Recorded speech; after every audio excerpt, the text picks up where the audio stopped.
മമ്മൂട്ടിയുടെ മകൻ എന്ന ടാഗിൽ എപ്പോഴും അറിയപ്പെടുന്നതിനോട് താല്പര്യമില്ലെന്നും കുടുംബത്തിന്റെ പേരും പെരുമയും ഉപയോഗിച്ച് എല്ലാ കാലത്തും പിടിച്ചു നിൽക്കാൻ കഴിയില്ലെന്നും ദുൽഖർ സൽമാൻ.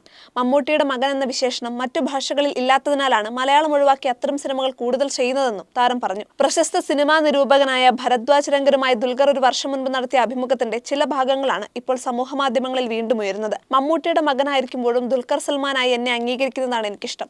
മമ്മൂട്ടിയുടെ മകൻ എന്ന ആ ഒരു ടാഗ് ഞാൻ മാറ്റാൻ ശ്രമിച്ചാലും അതിനെന്നെ അനുവദിക്കാത്ത ചില ആളുകളുണ്ട്. അത് ചിലപ്പോൾ അവരുടെ അജണ്ട ആയിരിക്കാം. അതെന്താണെന്ന് എനിക്കറിയില്ല. ഞാൻ തമിഴിലോ തെലുങ്കിലോ നന്നായി അഭിനയിക്കുകയും അവിടുത്തെ പ്രേക്ഷകർ എന്നെ ഇഷ്ടപ്പെടുകയും ചെയ്യുമ്പോൾ നേരത്തെ പറഞ്ഞ ആളുകൾ അവിടെ വന്ന് എന്നെ ആക്രമിക്കും. മറ്റുള്ളവർ എന്നെ സ്നേഹിക്കുമ്പോൾ ഇവർ എന്തിനാണ് ഇങ്ങനെ വേട്ടയാടുന്നതെന്നും എനിക്കറിയില്ല.